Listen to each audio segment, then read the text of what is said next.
Match की बात करते हैं, 303 रन ठोके पाकिस्तान को। शाहीन अफरीदी 88 आउट तो 3 किए, मार मार के उसका बुरा हाल कर दिया आखिरी ओवर में। 25 रन 24-25 रन दिए, वो तो चले ठीक है। हमें ये जरूर पता कि जी फास्ट बॉलर्स का हाल तो बुरा होना है। 70 रन दे दिए नसीम शाह ने, ये आपके दो मेन फास्ट बॉलर थे, ठीक है, जिन पे हम इनसार कर रहे थे। उसके बाद हारिस रऊफ अनफिट हो गए, रिप में कोई पेन हुआ है, बाहर चले गए। ये तो सबको पता है कि फास्ट बॉलर्स की जो क्रिकेट है इस पिच के ऊपर पाकिस्तान में इतनी आसान नहीं है, मार बहुत पड़नी है। लेकिन हम क्या कहते थे कि जी स्पिनर्स आपके पास स्ट्रांग होने बहुत जरूरी है, जो कि हमारे पास नहीं थे। मिचेल मार्श ने बहुत आला इनिंग खेली, विलियमसन ने। अब आप देखें दोनों ने 50 रन की इनिंग तो खेली, लेकिन कितनी मुश्किल से खेल रहे थे, संभल के खेल रहे थे। बॉल ब्रेक हो रहा था, नीचे रह रहा था, इवन फास्ट बॉलर्स का भी बॉल नीचे रह रहा था, लेकिन संभल के वो खेले। वो आउट हुए, लेकिन जब आउट हुए उसके बाद जो ग्लेन ग्लेन फिलिप्स ने जो 100 रन की इनिंग खेली, आपने देखा कि कैसा फेंटा उसने एंड में लगाया। लेकिन जब वो बैटिंग करने आया है तो उसको क्या इतनी मुश्किलात नहीं हुई कि उसने 100 रन कर दिए। उसकी एक ही रीजन थी, क्योंकि जब इब्रार बॉलिंग कर रहा था आपने देखा कि इनके बैट्समैनों को प्रॉब्लम हुई। लेकिन अब फिलिप्स को कोई ऐसा मिड में कोई ऐसा स्पिनर ही नहीं था कि वो उनको मुश्किल में डालता। इब्रार कितने ओवर करने थे? 10 ओवर। उसके बाद आपके सामने खुशदिल शाह, बहुत बड़ा सुपरस्टार ऑलराउंडर, पता नहीं तुक्के में अच्छी कभी गेंद कर दी होगी या बैटिंग कर देंगे ये, ठीक है। उसके बाद मतलब सर पैर नहीं है किसी चीज का। उसके बाद जो सलमान आगा का हाल किया फिलिप्स ने, तो मतलब भाई ये इन बॉलरों से आप 40-40 ओवर के बाद रिजवान साहब आप बॉलिंग करा रहे हैं, आपके नॉन रेगुलर बॉलर से आप बॉलिंग करवा रहे हैं। तो भाई जाहिर बात है उसने फेंटा तो लगाना, वो सेट हुआ। और हमारे लोगों को सीखने की जरूरत है। ये वही ग्लेन फिलिप्स है जो छक्के मारता है, T20 का स्पेशलिस्ट है, लेकिन उसको ओडीआई क्रिकेट भी खिलाते हैं। जब वो जल्दी बैटिंग करने आता है तो वो कितना सेंसिबल खेलता है, वो जल्दी खेलने की कोशिश ही नहीं करता। वो ये समझते नहीं कि जी मैं T20 का प्लेयर हूं। वो वनडे के हिसाब से बैटिंग करता है, तरीके से करता रहता है, करता रहता है, करता रहता है। जहां उसको ये समझता है मैं सेट हो गया हूं या ओवर्स कम हो गए, अब वो T20 के हिसाब से क्रिकेट खेलता है। उसने क्या छक्के मारे, मजा आ गया उसकी जो है वो बैटिंग देख के। तो रन भी उसने इस वजह से किए। और जो आखिरी ओवर में फास्ट बॉलर को उसने ठोका, उसने फास्ट बॉलर्स को मारा है, उसकी रीजन यही है कि मिड में स्पिनर कोई एक्स्ट्राऑर्डिनरी थे ही नहीं हमारे पास। जेन्युइन स्पिनर, अगर जेन्युइन स्पिनर होते, मैं देखता कितने रन करता है। ये फंस जाता, जरूर फंसता, क्योंकि वो उनमें जेन्युइन बॉलर तो फिर जेन्युइन होता ना। पार्ट टाइमर खुशदिल शाह और सलमान आगा से थोड़ी आप खेल सकते हैं। अभी भी अकल समझ नहीं है तो फिर आपको लग पता जाएगा। पहला मैच तो हार गए, जाहिर पता मैच तो हार ही जाएंगे, वो कौन सा पाकिस्तान ने जीत जाना है। उसके बाद पाकिस्तान की बैटिंग स्टार्ट होती है। Babar Azam I think 10 run करके आउट हो गए। मैं अभी भी कह रहा हूं उसको नीचे लेके आ जाओ खुदा के लिए, उसकी फॉर्म नहीं है। नया बॉल उसने फेस करना है, तगड़े फास्ट बॉलर्स गेंद करेंगे और फ्रेश होते हैं फास्ट बॉलर उस वक्त, उसकी जगह पे बॉल करेंगे। जैसे आपने हेनरी को देखा, हेनरी भी तो फास्ट बॉलर था ना, उसकी तरफ न्यूजीलैंड की तरफ उसने कितनी जबरदस्त बॉलिंग की है, मजा आ गया उसकी बॉलिंग देख के, ठीक है। मुश्किल में होगा, मतलब ये मुझे नहीं लगता वो प्री प्लान हो रहा है, इसकी क्रिकेट बर्बाद करने की कोशिश हो रही है, या बाबर आजम ने खुद एक्सेप्ट किया है। बाबर आजम को मैं बोल रहा हूं नहीं एक्सेप्ट करना चाहिए। तो अगर बाबर आजम को कौन मशवरे दे रहा है या वो क्यों एक्सेप्ट कर रहा है इस चीज को, मेरी समझ से बाहर है। मैं दुआ करता हूं और लोग भी करते होंगे कि भाई अच्छा रन करे, लेकिन देखें उसकी आउट ऑफ फॉर्म बहुत ज्यादा हो गई है, बहुत ज्यादा आउट ऑफ फॉर्म हो गया है। उससे नहीं रन कर रहे। मेरे ख्याल है टेस्ट क्रिकेट या वनडे या T20 ये सब क्रिकेट मिला के कोई पता नहीं 27, 28 या 30 इनिंग उसकी होने वाली है, जिसमें उसने अभी तक कोई एक्स्ट्राऑर्डिनरी इनिंग या 100 रन की इनिंग नहीं खेली है।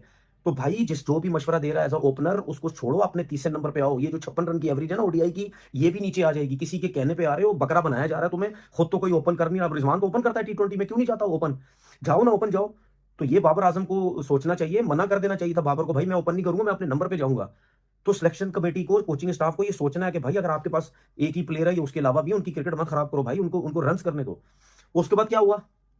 सिर्फ वाहिद फखर जमान जिसने मुंह पे चमाटा मारा सबको, जो उसको सिलेक्ट नहीं कर रहे थे, एक ट्वीट की वजह से, इसके चक्कर में उसको बर्बाद किया था। नहीं जी उसका एटीट्यूड का मसला है, उसने सही चमाटा मार के गया।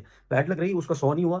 मुझे पूरी उम्मीद थी कि 100 कर जाएगा। उसने अपना कॉन्फिडेंस दिखाया, उसने बताया भाई मेरे से ज्यादती हो रही थी। ये ले जी, ये है फखर जमान, ये है जी फखर जमान। उसने आके फेंटा लगाया न्यूजीलैंड के बॉलर्स का, उसने अपने रन करके चला गया वो। उसके बाद क्या हुआ? किसी ने कुछ नहीं किया। बाबर भी आउट हो गया, कामरान गुलाम भी आउट हो गया, सलमान ने थोड़ी बहुत कोशिश की, लेकिन वो सलमान का काम नहीं है भाई 12-12 13-13 रन करने का। ये खुशदिल शाह का काम है। क्या हुआ? आउट होके चले गए। भाई आपको तो इसी काम के लिए रखा है ना, या आपको ठका लगाने के लिए रखा हुआ है?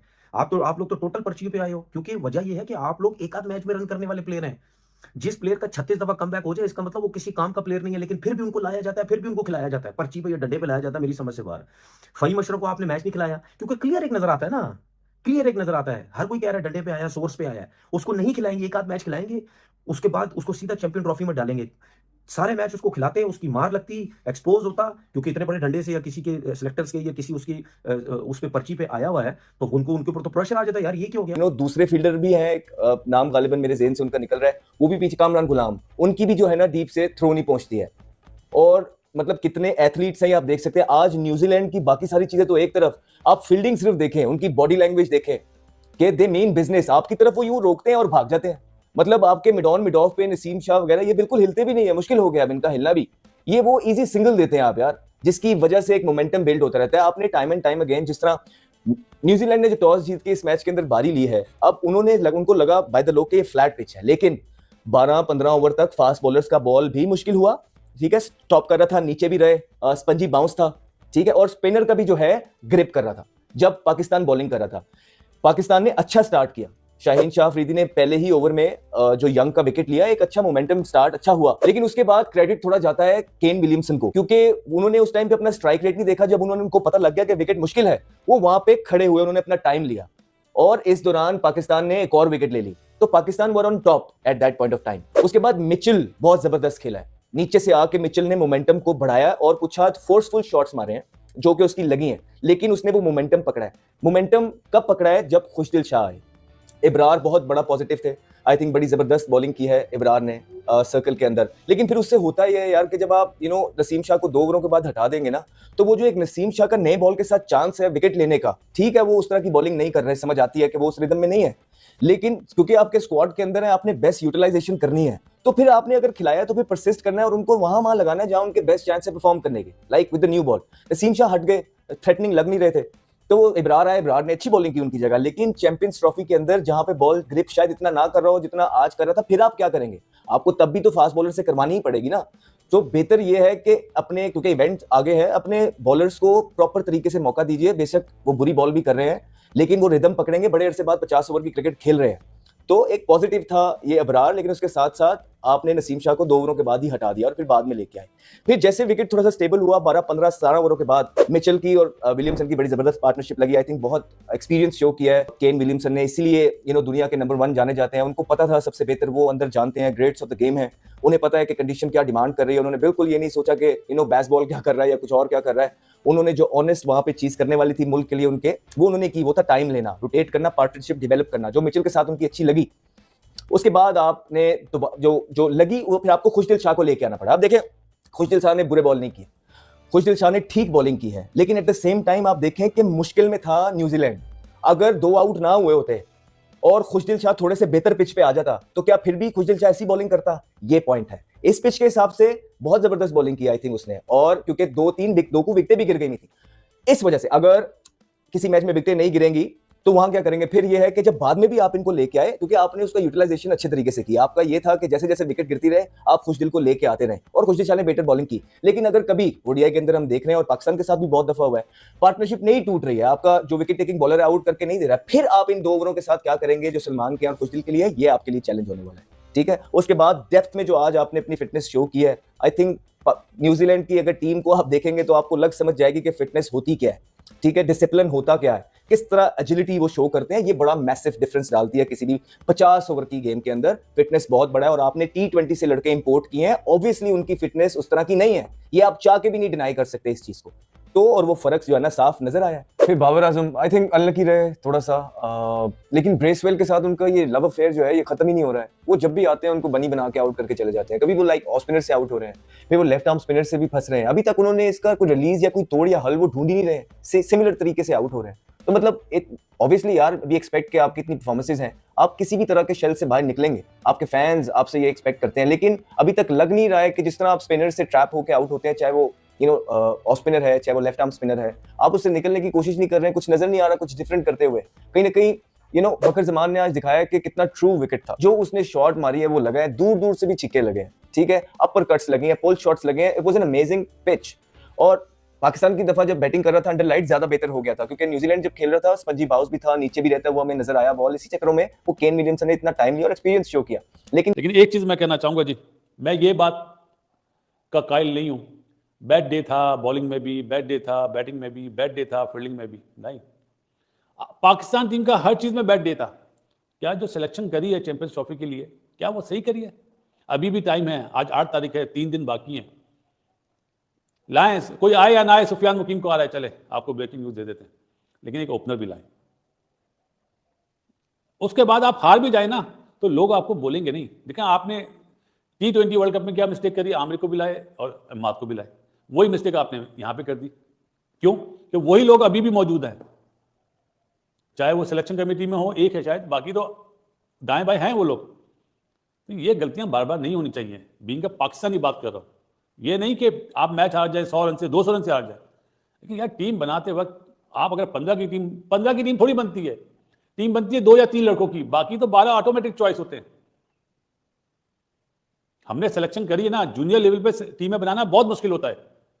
हम सीनियर पे तो कोई, अब हम क्या बोलें, अब ये जरूरी थोड़ी है कि बड़े प्लेयर हैं, बड़े नाम वाले प्लेयर हैं तो उनकी सिलेक्शन भी अच्छी होगी, नहीं।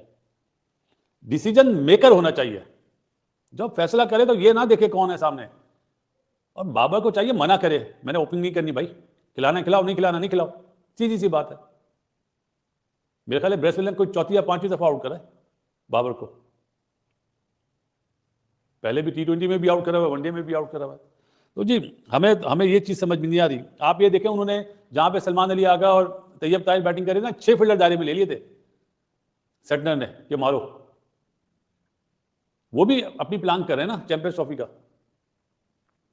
हमने टोटल 4 ओवर कराए, सलमान अली आगा से 9 करा दिए हमने खुश दिल से।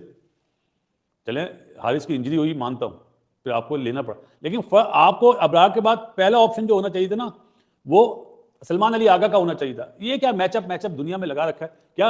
अपना ब्रेसवेल ने आउट नहीं करा बाबर को, तो मैचअप के हिसाब से तो बॉल करना नहीं बनता उसका। फिलिप्स ने आउट नहीं करे क्या? राइट हैंडर को बॉलिंग नहीं करी क्या? फील्डिंग बहुत अच्छी थी न्यूजीलैंड की, जो तैयब ताहिर का कैच लिया है, टू गुड जी। और बाकी आज पूरा दिन, पूरा मैच जो है एक ही बंदे पर है, फिलिप्स पे। ग्लेन फिलिप्स हीरो है आज का भाई। अभी तो मैच चल रहे हैं, 220 पे 7 ही आउट हैं। जितना लंबा ले जा सकते हैं ले जाए, लेकिन पाकिस्तान को इस मैच से सीखना चाहिए। हार गए, अभी भी चांस है, फिर कहूंगा कि चेंज करें। अगर अभी भी चेंज नहीं करेंगे तो प्रॉब्लम होगी, फिर चैंपियंस ट्रॉफी में माफी नहीं मिलेगी। फिर जो अवाम है ना, वो नहीं छोड़ती, अवाम सब देखती है। ऐसे ऐसे मैसेज आ रहे हैं आज ईमान से, मुझे तो हैरत हो रही थी कि मैं क्या जवाब दूं। 84 करें जी फौजी ने 69 बॉल पे, दिखा रहे हैं फिलिप्स की बैटिंग, और जिसमें 7 चौके और 4 छक्के। बाकी बाबर साहब ने 10 करे 23 बॉलों में, 43 का स्ट्राइक रेट है, 331 अगर चेज करने तो। और कामरान गुलाम ने तो बहुत ही बोंगी शॉट मारी, 18 करे 32 बॉलों में 1 चौका, बहुत बोंगी शॉट मारी, बेकार शॉट जिसको बोलते हैं ना। बाकी रिजवान साहब ने रिव्यू ज़ाया करा, बॉलिंग में 27 ओवर में 2 रिव्यू हमने ज़ाया करे, और बैटिंग में 23 ओवर्स में हमने 2 रिव्यू ज़ाया करे। तो अवेयरनेस की बात करता हूँ ना मैं, ये अवेयरनेस है जी पाकिस्तान की नेशनल टीम के प्लेयरों को। अब बात लोग करेंगे जी आकिब, ओ भाई आकिब ने भेजा क्या इस तरह कि आप इस तरह खेलो? नजर तो आए, शो तो फौजी खेला ना, अटैक करा उसने, वो गया था 330 पे 330 चेस करने के लिए, बाकी थोड़ी गए थे वो। आप ये देखो रोटेशन, हम बोलते हैं ना रोटेट करो स्ट्राइक को, एक बॉल को 3 जगह खेलना सीखो। वो आउट करता, मतलब चौका मारता था, सिंगल लेता था, 4 बॉलें ज़ाया हो जाती थी। तो कितने रन बने एक ओवर में? 5 रन, हालांकि 2 बॉल में 5 बने हुए थे। ऐसा ही है ना। तो ये चीज़ें बहुत ज़्यादा चले। 8वां भी आउट हुआ है जी शाहीन शाह अफरीदी, अभी तो आज बाउंसरे नहीं करी उन्होंने। मतलब वो ऐसा लग रहा है कि हम न्यूजीलैंड में खेल रहे हैं, सच्ची बात बताऊं, हम न्यूजीलैंड में खेल रहे हैं ऐसा लग रहा है मुझे तो। क्या बोलें जी। सुफियान मुकीम के लिए जी जहाज़ तैयार है, हम आपसे कभी छुपाते नहीं है। और बाबर को चाहिए बात करे आकिब से कि नहीं भाई, पास भूल जाना चाहिए, चाहे अच्छा हो चाहे बुरा हो। आपने किया, अप्रिशिएट किया, एक एक बंदे ने किया। आप फिर अगला जो टाइम आने वाला उसका सोचें, कि ना कि हम पिछली परफॉर्मेंस डिस्कस करते रहें, उसमें रहें कि हमने पीछे इतना कर गया, हार गए तो कोई बात नहीं। ये ज़हन में आता है, ये चीज़ें छोटी छोटी ना बड़ी कंफ्यूज करती हैं। पाकिस्तान टीम को ये सोचना चाहिए। आज जैसे बॉलिंग की है, न्यूजीलैंड ने टॉस जीता, बैटिंग की है, ऊपर से दोनों आउट कर ली हैं। विल यंग को 4 पे, रविंद्रा को 25 पे आउट कर लिया। तो आप फिर ख़त्म कर दें। आपके पास ऐसी बॉलिंग है, आपको फिर 250 260 से ज़्यादा करने नहीं देना चाहिए था, लेकिन मौका दिया। केन विलियमसन ने अपना एक्सपीरियंस यूज़ किया, 58 रन की इनिंग्स खेली है। साथ डैरन मिचेल ने दिखाया कि 50 की एवरेज है। पाकिस्तान के खिलाफ न्यूजीलैंड की तरफ से 2 प्लेयर्स तो ठीक ठाक फेंटा लगाते हैं हमारी बॉलिंग को। एक तो डैरन मिचेल है, दूसरा प्लेइंग साइड में आया नहीं है, मेरे ख्याल से टीम का हिस्सा नहीं है, मार्क चैपमैन। क्या कमाल के प्लेयर हैं और क्या फेंटा देते हैं पाकिस्तान में आगे। आज डैरन मिचेल ने वही काम शुरू किया आके। आप देखें कि 89 बॉल तो खेला केन विलियमसन, कितनी देर बाद आया, ऑलमोस्ट कोई 400 दिन के बाद आके मैच वो खेला, और उसने अपना इम्पैक्ट, अपनी क्लास दिखाई है। एक एंड संभाला, विकेट जैसी थी। पाकिस्तान टीम पहले बैटिंग करती, मैं आपको डेफिनेटली कहता हूँ 210 220 पे पाकिस्तान टीम ने फारिग हो जाना था, लेकिन ये न्यूजीलैंड की टीम थी। बाकी जो प्लेयर आप देखें कैसे खेल रहे हैं, गेम अवेयरनेस, मेंटली स्ट्रॉन्ग। ये थोड़ा मुश्किल टाइम गुजारा, उसके बाद जैसी बॉलिंग ऐसी आई, आज हमारे ऑलराउंडर आए हैं बॉलिंग करने, उन्होंने हल्ला बोल दिया और ऐसा बोला कि उसके बाद रुका ही नहीं है। लास्ट 5 ओवरों में 85 रन हो गए हैं और डैरन मिचेल ने जैसे बैटिंग करके दिखाई है और उसके बाद ग्रैंड फिलिप्स ने, आप देखें कि 32 बॉलों पे 25 है, अगली 40 बॉलों पे 75 रन उसने अपने बनाए हैं। 74 बॉलों पे 106 रन बना के चला गया। क्या कमाल की बैटिंग की है, क्या पावर हिटिंग दिखाई है। और हमारे जो मेन बॉलर, जो हम लोग कहते हैं कि वर्ल्ड बेस्ट हमारी बॉलिंग है, उनको फेंटा दिया। अनफॉर्चुनेटली हारिस राव बाहर चला गया इंजरी की वजह से। 6 ओवर्स की, अल्लाह करे ज़्यादा सीरियस इंजरी ना हो। मेन बॉलर है और आईसीसी ट्रॉफी सर पे है, तो ऐसा बॉलर बाहर हो जाएगा आके साइम अयूब की वजह से। पूरी पाकिस्तान की टीम, हमारे सिलेक्टर कंफ्यूज हो गए, उनको कोई दूसरा ओपनर नहीं मिला। ये ना हो कि हारिस राव अनफिट हो गया, जैसे मिड ऑर्डर को ओपन करवा दिया और खुश दिल से फास्ट बॉलिंग शुरू करवा दे कि नहीं ये इसको इससे बात कर ली है खुश दिल से। ये काम ना कीजिएगा, खुदा का नाम है। खैर, ब्रेजवेल ने 31 रन बनाए हैं और 330 रन बनाए हैं। बॉलिंग में शाहीन 3 विकेटें तो ली हैं लेकिन 88 रन हुए हैं। लास्ट ओवर में 25 रन हुए हैं शाहीन को। जब तक यॉर्कर सही नहीं लगेंगे, वेरिएशन ऐसी नहीं होगी, तो आप बच नहीं सकेंगे। आपको रैम शॉट भी लग रहे हैं, रिवर्स स्वीप पे भी लग रही हैं, तो फिर आप स्पिनर्स तो नहीं है, फास्ट बॉलर है। और नसीम शाह आप देखें कि 70 रन हो गए, कोई विकेट नहीं, मेन बॉलर है। इब्रार अहमद, आज नज़र आया कि स्पिनर दूसरा कितना इंपॉर्टेंट है और 2 विकेटें। बाकी खुशदिल को 9 ओवर करवा दिए, 3-4 ओवर करवा सकते हैं। अब 9 ओवर करवाएंगे तो फिर ये हाल तो होगा। मौका तो दूसरी टीम को आप खुद देंगे। सलमान अली आगा को ओवर करने पड़े हैं। मुझे लगता है अगर हारिस रऊफ बाइट जाता नहीं है तो 10 ओवर पूरे के पूरे खुशदिल को करवा देने थे। वो तो उसके ओवर उसने किए हारिस रऊफ के। उसके बाद बैटिंग में आप देखें फ़खर ने जैसे इम्पैक्ट परफॉर्मेंस दिखाई है, वही जो 8 महीने पहले छोड़ के गया था वही वहीं से स्टार्ट किया है। मुझे लगता है बेंगलुरु में जैसे खेला था वैसे ही वो खेला। लग रहा था कि ये चेज़ करने जा रहा है, लेकिन साथ पार्टनरशिप लगती, रन स्कोर बोर्ड चलता, स्ट्राइक रोटेट होती, तो डेफिनेटली ये 100 भी करता और मैच भी जितवाता। आप एक मिडल ऑर्डर को, बाबर को ओपन करवा रहे हैं, फंसा हुआ था। आप टीम का भी कॉम्बिनेशन खराब कर रहे हैं, इसका भी कॉन्फिडेंस खराब कर रहे हैं ओपन करवा के। उसके बाद कामरान गुलाम, मुझे समझ नहीं आई, आपने 15 तो बना दिए, 11 तो सही बना लो। सऊद शकील को अगर आपने क्या नाम है ओपन बाबर से करवानी है तो फिर रिजवान 3 पे आ जाए, सऊद शकील को अंदर डालो। अगर रिजवान ने 4 पे ही खेलना है तो सऊद शकील को आप खिला लो, 3 पे वो खेले। कामरान गुलाम ने कहाँ परफॉर्मेंस की है, और जैसे ही उसने शॉट मारी है टेस्ट मैचेस में भी यही और आज भी यही। तो आप इसको कुछ बताएंगे या नहीं, प्रोफेशनली डील करेंगे या नहीं। Rizwan leg before, middle stump, पूरी बॉल हिट हो रही है तो आप रिव्यू ले रहे, ज़ाया कर रहे हैं। यही फ़खर ने की है। थोड़ा सोचते हैं कि आने वाले बैट्समैन के लिए भी कितना ज़रूरी होगा। सलमान अली आ गया 40, आप देखें। और अगर फ़खर और तैयब ताहिर के अलावा मुझे नहीं लग रहा था कि कोई। हेलो दोस्तों, स्वागत है आप सभी का हमारे चैनल पे एक बार फिर से। दोस्तों, हम बात कर रहे हैं पाकिस्तान और न्यूजीलैंड के मैच के बारे में, जो पाकिस्तान क्रिकेट बोर्ड ने चैंपियन ट्रॉफी से पहले कराने की सोची, ताकि पाकिस्तान की टीम को थोड़ा सा अभ्यास करने का मौका मिल जाए। लेकिन दोस्तों, आज के मैच की अगर हम बात करें तो आज का मैच तो देखा जाए तो उल्टा न्यूजीलैंड की टीम ही पाकिस्तान के साथ में अभ्यास करके चली गई। क्योंकि दोस्तों, अगर मैच की बात देखी जाए तो पाकिस्तान की हालत इतनी बेकार नज़र आ रही थी कि ऐसा लग रहा था कि जैसे कोई जिम्बाब्वे या युगांडा जैसी टीम खेल रही हो सामने से, और सामने न्यूजीलैंड है।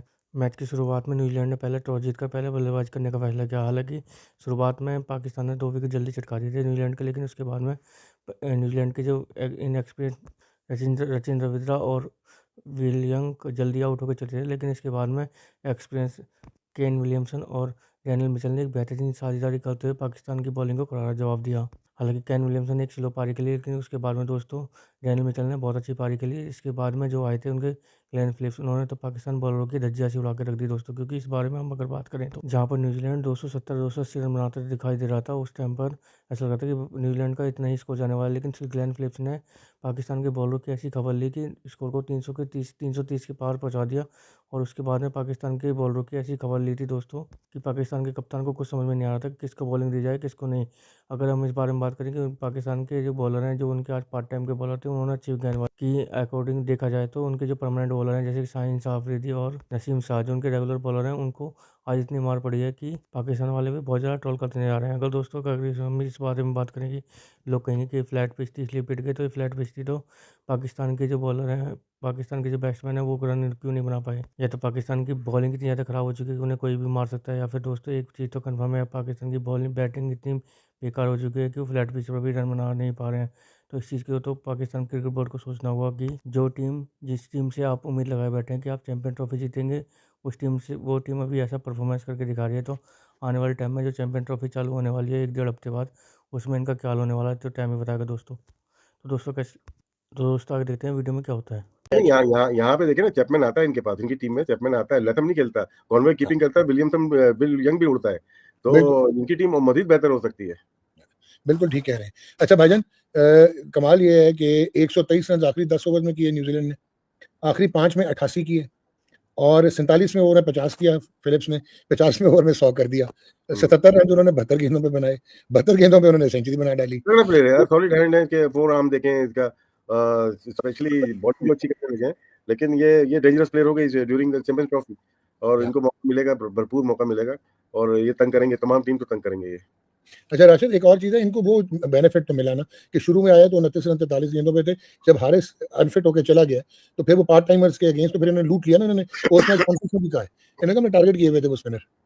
नहीं, टारगेट तो पूरे आपको नजर आएगा, मैचेस कम है हमारे, चैंपियन ट्रॉफी वर्ल्ड कप वगैरह 8-9 मैचेस होते हैं ना, तो बुरी तरह एक्सपोज होते हैं, इसमें तो चांस होता है ना कि अच्छा स्पेल लग के आउट कर दिया, मैच जीत गए, ठीक है ना, आपको चांस मिल जाता है, लेकिन लॉन्ग वर्जन में जिस तरह 8-9 मैचेस है, वहां पे आपकी ये बॉलिंग बिल्कुल काम नहीं आएगी, लेकिन छोटे टूर्नामेंट में कभी कभार काम आ जाती है।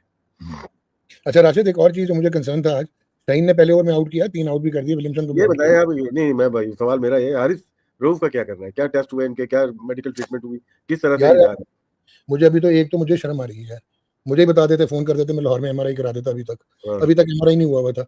आपका प्रीमियर फास्ट बॉलर है एमआरआई, ये तो नहीं कि एमआरआई हो जाए तो रिपोर्ट तो आ जाएगी, बाहर ना हो जाए, तो बाहर हो जाए, अगर होना होगा तो हो जाएगा, क्योंकि साइड स्ट्रेन है और लेकिन गैस्ट्रिक। उसका एक्शन ऐसा नहीं है कि वो इंजरी हो जाए उसको, डॉक्टर आपको भी पता है। यार वो साइड स्ट्रेन खिंच तो सकता है अगर आप एक्सर्ट करो, क्योंकि पेट में भी आया ना, पेट में भी स्ट्रेन आया है। ये एसएनजीपीएल ये कहीं से खेल रहे थे, फर्स्ट क्लास खेली है इन्होंने, खेला इस बार, और ये पहले खेला नहीं हुआ, not trained for 5 day matches, let us be honest, he is very fit. आपने बहुत अच्छा कहा है कि एक्शन भी बहुत अच्छा है और फिजिकली बहुत फिट है, स्ट्रांग है, बहुत स्ट्रांग है, पर अनफॉर्चुनेट है, लेट्स होप कीप आवर। लेकिन यार मतलब लाहौर में रहते हुए एमआरआई नहीं हुई यार, पता नहीं डॉक्टर, मैं ये आपकी फील्ड है यार प्राइवेट एमआरआई जाएं, पर्ची कटाएं, पैसे दें, 43 मिनट्स लगते हैं, लेटेस्ट एमआरआई मशीन है, वहाँ पे एमआरआई हो जाती है यार, हो सकता मैं है, कल मैं बताऊंगा पूछ के, और उसकी रिपोर्ट जो है वो अच्छे वाला रिपोर्ट राइटर जो है उसी वक्त दे देता, क्योंकि ये वीआईपी मींस ये इंपॉर्टेंट था ये। एनीवेज मैं कुछ नहीं कह सकता, लेकिन 158 रन दिए आज शाहीन शाह अफरीदी और नसीम शाह ने 20 ओवरों में, 158, ठीक है, और नसीम नन फॉर 70, और वही आप वाली बात कि वही लेंथ का मसला, और शाहीन के लास्ट में तो दुर्गत लगी है यार, 25 रन आखिरी ओवर में पाकिस्तान ने कंसीड किए, 17 नसीम ने 19वें ओवर में कंसीड किए। राशिद, इधर किधर हम चैंपियंस ट्रॉफी खेलने जा रहे हैं यार। नहीं एक यार मैच हो गया, कोशिश करें अच्छी परफॉर्मेंस दें, डॉग कर सकते हैं, थोड़ा सा कप्तान को अच्छी कप्तानी करनी पड़ी। अबरार आपको नजर आया कि अबरार ने उनको टफ टाइम दिया, तो इसी तरह का दूसरा बॉलर डाल दें तो उनको टफ टाइम देगा, आप 40 रन तो कम कर देगा। 40 रन का कम करने का मतलब है कि 200-300 से नीचे कम हो जाएंगे ना रन, तो वो टारगेट इजी हो जाता है आपके, तो 40 रन आपके कम एक बॉलर करवा सकता है, 20 रन भी करवा दे कम, शाहीन शाह 20 रन कम दे, नसीम शाह 10 रन कम दे, तो आप ये इस तरह से स्ट्रेटेजी प्लान करें, आप खुली मार मत खाओ, खुली मार करने की इजाजत नहीं है। अब आप ये तो दायरे के बाहर भी मार खाई, दायरे के अंदर भी मार खाई, यानी कि जो 31 से 40 ओवर भी बहुत मार खाई होगी।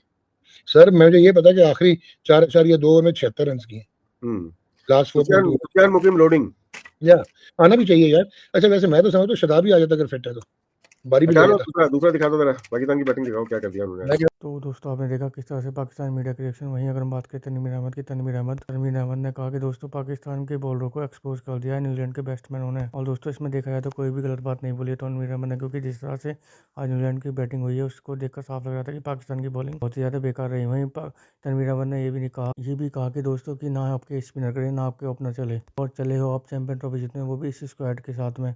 तो दोस्तों इसमें तनवीर अहमद का बिल्कुल साथ देते हुए यही कहूँगा कि हाँ स्क्वाड बहुत ही बेकार बनाया हुआ है। पाकिस्तान क्रिकेट बोर्ड के द्वारा इस स्क्वाड से शायद आप चैंपियन ट्रॉफी मुश्किल से ही जीत पाओ।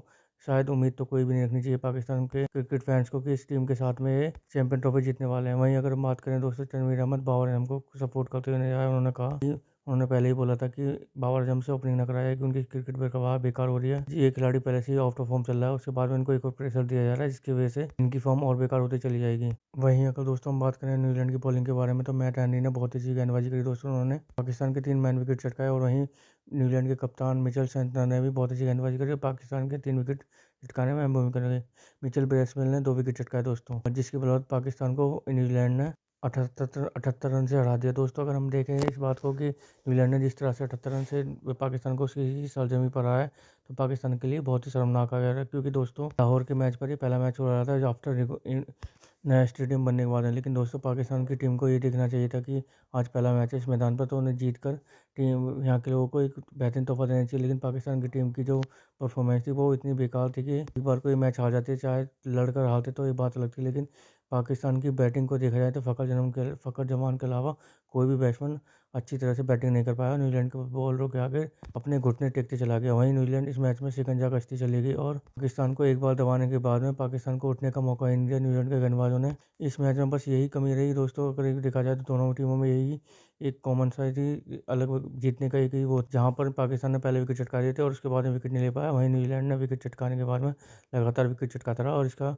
नतीजा ये रहा कि न्यूजीलैंड इस मैच को 78 रन से जीत गया। तो दोस्तों कैसी लगी आज की हमारी वीडियो हमें कमेंट करके जरूर बताएं। हमारे चैनल को लाइक एंड सब्सक्राइब जरूर करें ताकि आपको हमारे साथ बना रहे। धन्यवाद।